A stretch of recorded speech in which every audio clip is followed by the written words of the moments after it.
Ahora analicemos la triple derrota de Satanás. Primero, analicemos Apocalipsis 12, el verso 5.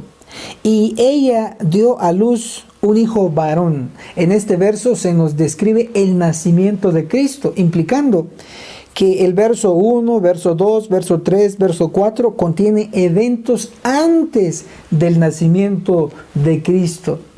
Por ejemplo, Apocalipsis 12, el verso 4, su cola arrastraba la tercera parte de las estrellas del cielo y las arrojó sobre la tierra. Este lanzamiento de Satanás del cielo a la tierra ocurre antes del nacimiento de Cristo. La tercera parte de los ángeles se trajo con él. Para ello vamos a leer lo que dice Testimonios para la Iglesia, el tomo 3, en la página 129. Satanás, al rebelarse, arrastró consigo una tercera parte de los ángeles. Estos se apartaron del Padre, del Hijo, y se unieron con el instigador de la rebelión. Entonces se define que Apocalipsis 12, el verso 4, ese lanzamiento de Satanás con sus ángeles a la tierra, ocurre antes del nacimiento de Cristo. Después de esta breve explicación, ahora analicemos la primera derrota de Satanás. Leamos Apocalipsis capítulo 12, el verso 4, la última parte. Y el dragón se paró ante la mujer que estaba por dar a luz a fin de devorar a su hijo en cuanto naciera. Gráficamente lo podemos ver, el dragón se paró frente a la mujer para devorar inmediatamente a Cristo como recién nacido, matarlo justo él naciera. Sin embargo, el objetivo del demonio no fue logrado. Lo intentó, sí, lo intentó. Y eso lo podemos leer en Mateo, el capítulo 2, el verso 16. Cuando Herodes se vio burlado por los magos, se enojó mucho y mandó a matar a todos los niños menores de 2 años que había en Belén y en sus alrededores, conforme al tiempo que había averiguado de los magos. El dragón, a través de Herodes, intentó matar al hijo varón, a Cristo, inmediatamente después que él nació, pero no lo logró. Ahí el dragón, Satanás, encuentra su primera derrota en la era cristiana. Leamos ahora Apocalipsis 12, el verso 5. Y ella dio a luz un hijo varón, el nacimiento de Cristo, que había de regir a todas las naciones con vara de hierro. Y su hijo fue arrebatado para Dios y a su trono. La última parte nos está mencionando la ascensión de Cristo de la tierra al cielo. Entonces, en Apocalipsis 12, el verso 5, nos menciona el nacimiento de Cristo y nos menciona la ascensión de Cristo. Enfatizamos que en Apocalipsis 12, el verso 5, está sintetizado toda la vida terrenal de Cristo, su nacimiento y su ascensión. Entre esos dos eventos está implícito su crucifixión y su resurrección. Los versos de Apocalipsis 12, del 6 en adelante, ocurren después de la ascensión de Cristo. Pongamos un ejemplo, Apocalipsis 12, el verso 6. Y la mujer huyó al desierto, a un lugar preparado por Dios para que allí la sustentase durante 1260 días. Los estudiantes de la Biblia sabemos que estos 1260 días son 1260 años, que iniciaron en el 538 y terminaron en 1798 después de Cristo. Obsérvese que el verso 6 contiene eventos después de la ascensión de Cristo. Entonces, el verso 7, verso 8 y verso 9 también contienen eventos después de la ascensión de Cristo. Con esta explicación que hemos dado, ahora analicemos la segunda derrota de Satanás en la era cristiana. Para ello leamos Apocalipsis 12, el verso 7. Y hubo una gran batalla en el cielo. Miguel y sus ángeles combatieron al dragón, y el dragón y sus ángeles combatieron.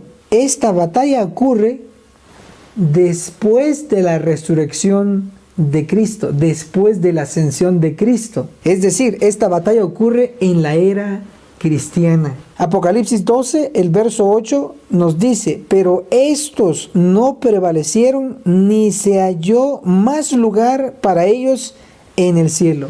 Este verso nos muestra en la frase no prevalecieron, indicándonos que Satanás y sus ángeles fueron derrotados. Y cuando dice ni se halló más lugar para ellos en el cielo, implica que antes Satanás y sus ángeles tenían acceso al cielo. Eso se puede comprobar con Job capítulo 1, el verso 6, el verso 7, donde se nos dice que Satanás llegó al cielo. Se presentó junto con otros hijos de Dios, los representantes de los mundos no caídos. Y Dios le pregunta: ¿de dónde vienes? Y él contesta: de rodear la tierra y andar por ella. Satanás tenía acceso todavía al cielo antes del nacimiento de Cristo. Pero después de la resurrección, después de la ascensión, se le limitó a Satanás la entrada. Eso se puede reafirmar con el espíritu de profecía, el deseado de todas las gentes. En la página 773 nos dice: los comandantes de las huestes angélicas, los hijos de Dios, los representantes de los mundos que nunca cayeron, están congregados. El concilio celestial del cual Lucifer había acusado a Dios y a su Hijo. Esto nos prueba que Satanás tenía acceso cuando había concilio con los hijos de Dios, los representantes de los planetas o mundos no caídos. Pero después de la resurrección, después de la ascensión de Cristo, vean que dice el deseado de todas las gentes. La página 709. Satanás vio que su disfraz le había sido arrancado. Se había revelado como homicida. Desde entonces su obra sería restringida. Estaba roto el último vínculo de simpatía entre Satanás y el mundo celestial. Definitivamente, después de la ascensión de Cristo, Satanás ya no tuvo acceso al cielo. Ahora, queremos analizar cuándo fue restringido Satanás y él se dio cuenta que ya no tenía acceso. Veamos el año. La clave está en Apocalipsis capítulo 12, el verso 13. Cuando el dragón vio que había sido arrojado a la tierra, persiguió a la mujer que había dado a luz al varón. Cuando el dragón se da cuenta que no tiene acceso al cielo, entonces él persigue a la mujer, persigue a la iglesia. La clave entonces está si descubrimos en qué año el dragón hace una gran persecución contra la iglesia. Sabremos el año en que el dragón se dio cuenta que ya no tenía acceso al cielo, y encontraremos el año en que el dragón y sus ángeles y Miguel y sus ángeles combatieron. Para ello vamos a leer lo que dice Hechos, el capítulo 8, el verso 1. Saulo consentía en la muerte de Esteban. Ese día se desató una gran persecución contra la iglesia, contra la mujer que estaba en Jerusalén, y todos se dispersaron por Judea y Samaria, excepto los apóstoles. Encontramos entonces que inició una persecución. Y la clave es cuando apedrearon a Esteban. Y sabemos que Esteban fue apedreado en el año 34 después de Cristo. Y también se refuerza en Hechos, el capítulo 13, el verso 50. Pero los judíos incitaron a mujeres piadosas y distinguidas y a los principales de la ciudad. Levantaron persecución contra Pablo y Bernabé y los echaron de su región. Sí, el dragón utilizó a los judíos para perseguir a la iglesia. Y específicamente esa gran persecución inició en el año 34 DC, después de Cristo. En ese año el dragón pierde la guerra en el cielo. En ese año él se da cuenta que ya no tiene acceso al cielo. Por eso ocurrió la guerra, porque él no tenía acceso. Se le limitó forzadamente. Tuvo que regresar a la tierra, enojado a vengarse de Cristo a través de su iglesia, de sus fieles. Impresionante. Entonces definimos que Satanás encuentra su segunda derrota en la era cristiana cuando pierde la guerra con Miguel, porque Miguel significa ¿quién como Dios? La tercera derrota de Satanás en la era cristiana. Eso está descrito en Apocalipsis capítulo 12, verso 15, 16 y 17. Satanás ha utilizado tácticas, estrategias. La primera ha perseguido a la mujer. La segunda ha tratado de paganizar la iglesia, inundándola con inconversos. A eso le llamamos el diluvio del dragón. Para entender ese punto, primero tenemos que corregir dos versículos de Apocalipsis 12, el verso 15 y el verso 16. Nos dice: entonces la serpiente echó de su boca tras la mujer agua como un río, para que fuese arrastrada por el río. Verso 16. Pero la tierra ayudó a la mujer, la tierra abrió su boca, sorbió el río que el dragón había arrojado de su boca. En estos dos versos se dice río, río, río, agua como un río. En el original no dice río. En la versión que usó Elena G. de White para escribir sus libros, me refiero a la versión en inglés King James, no dice río, sino que dice diluvio. En inglés la palabra que se utiliza es flood, que se traduce como diluvio. Entonces, en Apocalipsis capítulo 12, el verso 15 y el verso 16 debe leerse correctamente.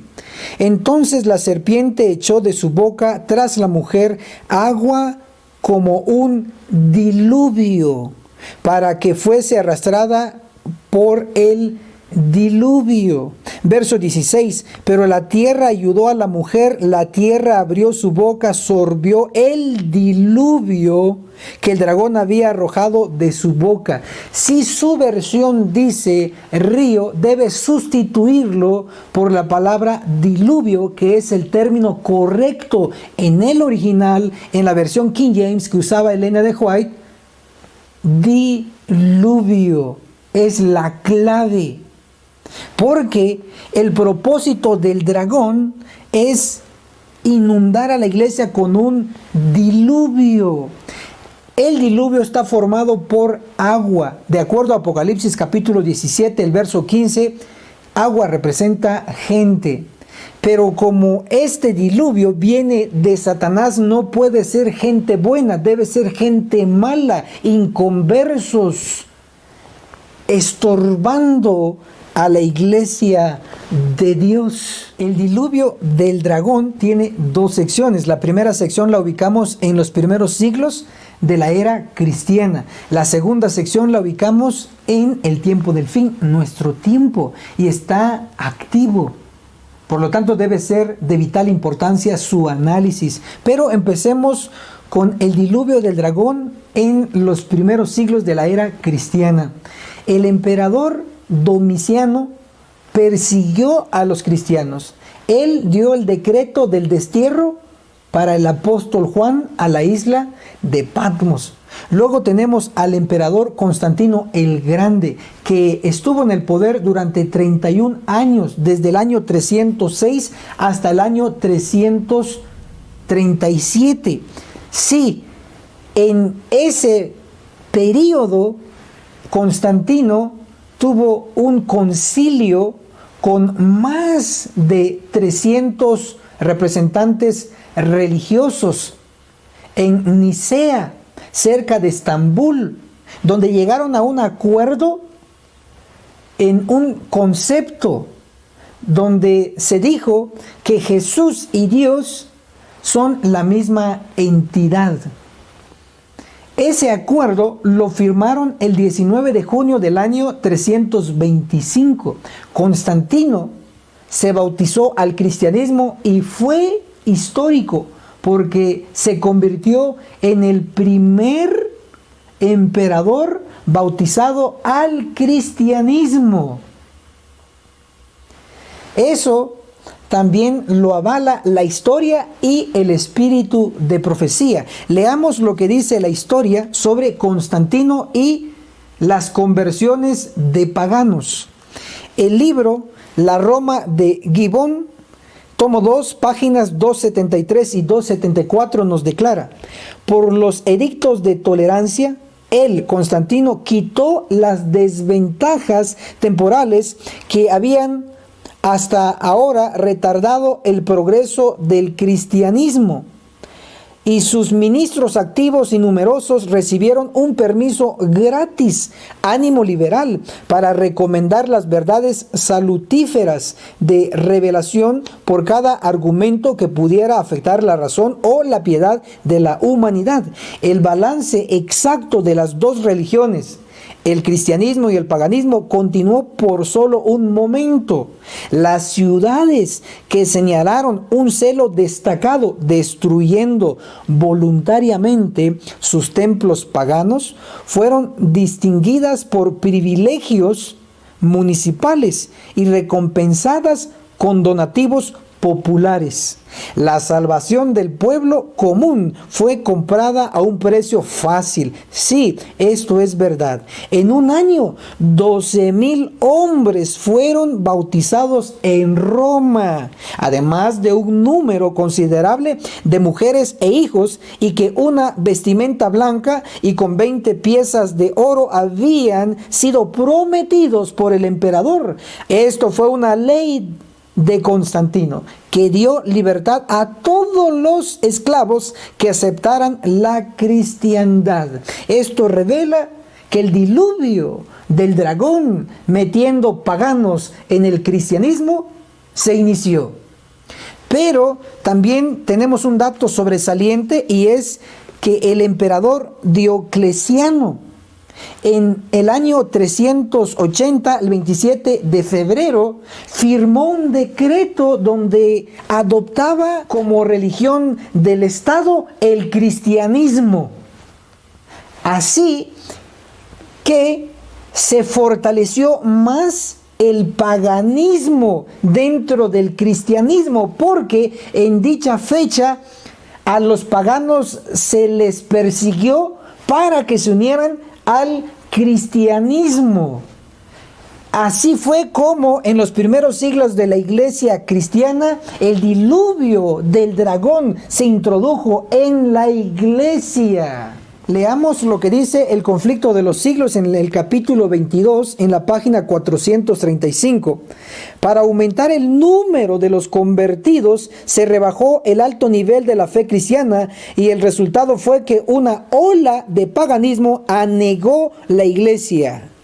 Dice acá una ola de paganismo en esta versión antigua de Conflicto de los Siglos, pero en el original, en inglés, el Conflicto de los Siglos no dice una ola de paganismo, dice un diluvio de paganismo. En el Conflicto de los Siglos, en el original en inglés, se utiliza la palabra flood, que se traduce como diluvio.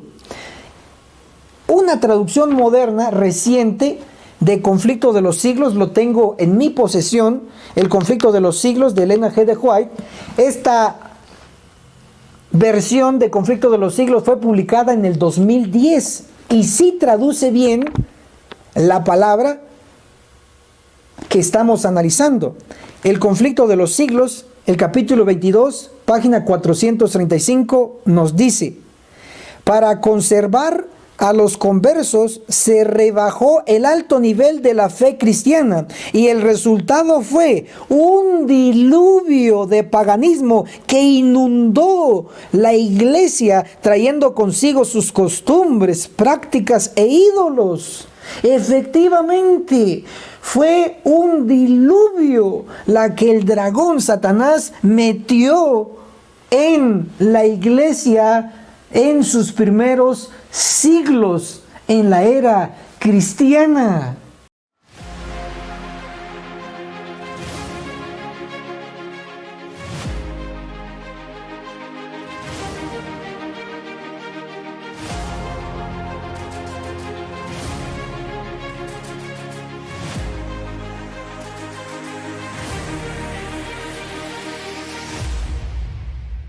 El testimonio de Jesús, que es 100% bíblico, consta de 22 lecciones.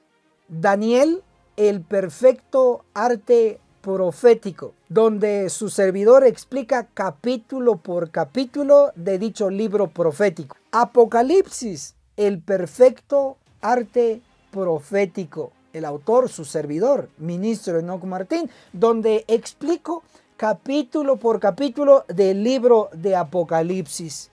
Puede comunicarse con nosotros para recibir el combo completo y para recibir inclusive paquetes de libros para su entrenamiento. Puede contactarse directamente al número personal de WhatsApp de su servidor, el signo más, el 502 42 29 77 86.